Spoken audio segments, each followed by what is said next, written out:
मेहमानों से आपको रूबरू करा देते हैं और एडवोकेट तनुज दीक्षित जी हमारे साथ राजनीतिक विश्लेषक मौजूद हैं। तनुज जी का भी बहुत स्वागत है। तनुज दीक्षित जी, आप इस पूरे घटनाक्रम को किस तरह से देख रहे हैं? ये मसला शुरू हुआ संभल और फिर मथुरा में संतों ने मांग कर दी, कुछ हिंदू धार्मिक संगठनों ने मांग कर दी कि भाई यहाँ मुसलमानों की एंट्री नहीं। अलीगढ़ होते हुए ये मसला बलिया तक पहुंच गया, बिहार के बॉर्डर तक। इस बार 14 मार्च को होली है और उस दिन मुसलमानों का जुमा भी है जी। अगर हम इतिहास की बात करें तो ये जो होली के दिन जुमे वाला माहौल है ये लगभग 61 साल बाद, यानी हम पिछला जो अगर बात करें तो 4 मार्च को जो है ये माहौल था 1961 में।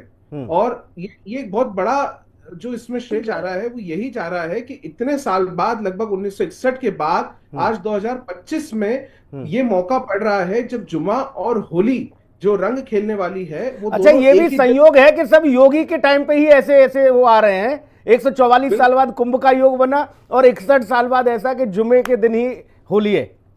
बिल्कुल, बेशक। और निश्चित रूप से ये जो योग संजोग है इसको लेकर के देखिए कई तरीके की राजनीतियां भी हम ये कहेंगे, चाहे वो सिर्फ बात यहाँ हिंदू मुसलमानों तक नहीं है, बात यहाँ राजनीतिक अखाड़ों की भी हम करते हैं, क्योंकि देखिए हमारा पूरा पॉलिटिकल सभी पार्टियों पर एक नजरिया भी होता है। कहीं ना कहीं इसके अंदर अब एक राजनीति शुरू हो चुकी है। देखिए अगर बात कर रहे हैं कि इतिहास के अंदर 1961 4 मार्च को, जो आज से ठीक लगभग 64 साल पहले जो होली का त्योहार था और जुमा भी था उस दिन, रमजान का जुमा था, उस समय कोई दंगों का माहौल देखने को नहीं मिलता इतिहास में। लेकिन आज उन सभी विषयों पे चर्चाएं की जा रही है जो इतिहास के पन्नों में भी मौजूद नहीं है। तो कहीं ना कहीं इस पर ध्यान देने की आवश्यकता है कि हिंदुओं का जो त्योहार है और चाहे मुस्लिमों का त्योहार हो, वो अपनी अपनी जगह दोनों एक अहमियत रखता है। ऐसे में कोई भी रूप से जो गंगा जमुना तहजीब हमारे भारत में क्योंकि मान्यताएं हैं और हम हमेशा से सौहार्दपूर्ण हर त्योहार को मनाते आ रहे हैं, तो निश्चित रूप से इसमें हम मुस्लिम पक्ष से भी यही उम्मीद रखते हैं कि एक सौहार्दपूर्ण रूप से होली के त्योहार पे भी सरलता और निर्ममता बनाई रखे। जी, बहुत अच्छी बात कही। और दूसरा ये कि हमेशा इन्हीं बातों को लेकर ही अपनी अपने तरफ से प्रशासन, शासन, सरकारें बंदिशें करती रहीं कि सौहार्द बना रहे, लेकिन सौहार्द को बिगाड़ने में भी किसी ने कसर नहीं छोड़ी।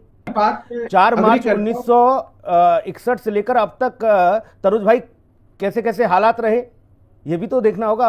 मैं होली की बात करें तो लखनऊ में और कानपुर में 2022 में बवाल का माहौल था, वो बात भी हमको याद है। इसीलिए बात सौहार्द की भी करी जाती है। संभल के सीईओ ने भी यही बात कही कि भाई आपको रंग से दिक्कत है, ऐतराज है, तो आप उस समय बाहर मत आइए। मैं तनुज भाई आपके पास आ रहा हूँ। तनुज दीक्षित है हमारे साथ, जो यहाँ पर रुक जाओ भाई, तनुज जी के पास जा रहा हूँ। शोएब सिद्दीकी, इस बात को भी सोचो ना, इस बात को भी सोचो, जब अलीगढ़ मुस्लिम यूनिवर्सिटी में आप अपने त्योहार मना सकते हो, वहां होली के लिए अर्जी लगानी पड़ रही है छात्रों को, उसकी भी इजाजत नहीं दी जाती। जब दबाव बनता है तब आप परमिशन दे देते हो। ये नेक काम पहले ही कर दिया करो भाई। गजब, रुक जाइए। तनुज दीक्षित आपके पास आ रहा हूं, क्योंकि ये मामला होली तक तो गर्मा गर्म रहेगा ही और आगे भी कुछ ऐसी ही स्थिति बन रही है, नजर आ रही है। ये सब कुछ महाकुंभ से निकला हुआ मंथन है क्या?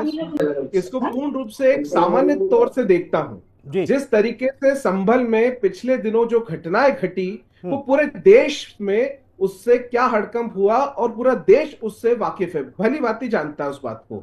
निश्चित रूप से संभल के सीईओ साहब जो कि खुद वो सब अनुभव कर चुके हैं, जो सिर्फ हम यहाँ चर्चाओं में या पेपरों में देखते हैं, वो सब उन्होंने अनुभव वहां क्षेत्र में रहकर किया है। उस आधार पर एक बड़ा त्योहार अगर आता है और वहां का क्षेत्र की जनता अगर मुस्लिम बहुल है, ऐसे में अगर कोई लॉ एंड ऑर्डर मेंटेन करने हेतु अगर कोई गाइडलाइंस बताई जाती है, किसी भी रूप से समझाई जाती है, तो बेशक मुझे लगता है ये किसी भी रूप से ऐसा कोई विवादास्पद बयान नहीं है। किसी भी तरीके का इसको इतना बड़ा उसको बनाने की कोई आवश्यकता नहीं है। बहुत प्रॉपर रूप से लॉ एंड ऑर्डर मेंटेन करने के लिए एक अधिकारी की जिम्मेदारी होती है और वही मुझे लगता है कि संभल के जो सीईओ साहब हैं उन्होंने भी वो अपना कार्य बकुशल उन्होंने निभाया है।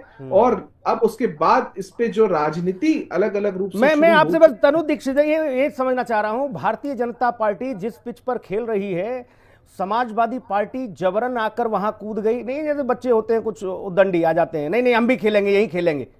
वही स्थिति है क्या? कि जो लाइन अगर बीजेपी चल रही है उसी लाइन को हम पिछले अभी से नहीं, हम अगर बात करें संबल के पहले भी अगर हम बात करें बाराबांकी कहीं पे भी अगर हम देखते हैं मामला कहीं का भी होता है, निश्चित रूप से जिस तरीके से दल अपने स्तर पर राजनीति को भुनाने का एक प्रयास, अथक प्रयास जारी है और समाजवादी पार्टी निश्चित रूप से कहीं ना कहीं उपचुनाव के पहले और उपचुनाव के बाद में भी लगातार इसी तरीके से कार्य करते दिखाई दे रही। सुनील जी ठीक है, आपके पास आ रहा हूं। जो बातें अभी शोएब सिद्दीकी कह रहे हैं, दूसरी ओर हम देख रहे हैं सारी मस्जिदों को ढका जा रहा है, वो क्या है?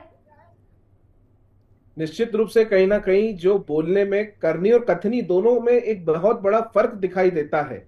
वहीं हमने ये भी देखा, हमारे मित्र जो मुस्लिम स्कॉलर बैठे हुए हैं, कहीं ना कहीं उन्होंने बहुत अच्छे अच्छे शायरी शेर सब सुनाए, लेकिन जो आपने एक महत्वपूर्ण उनसे बात कहने को कही वो शायद नहीं कह पाए। नहीं बोलेंगे। बावजूद भी अगर हम याद करें पिछले दिनों संभल में जो हुआ और हाल ही में मध्य प्रदेश स्थित महू में जो हुआ, ये चीज दर्शा रही है कि आज जो इतना महत्वपूर्ण मुद्दा हिंदी खबर ने उठाया है उसके पीछे वजह यही है कि जो हमने इस गए साल और अभी हाल ही में महू में भी देखा मध्य प्रदेश में, वो हम दोबारा ना देखें और कोई भी ना देखे किसी भी शहर में। इसीलिए ऐसी महत्वपूर्ण जानकारियां, महत्वपूर्ण डिबेट की बेहद आवश्यकता है।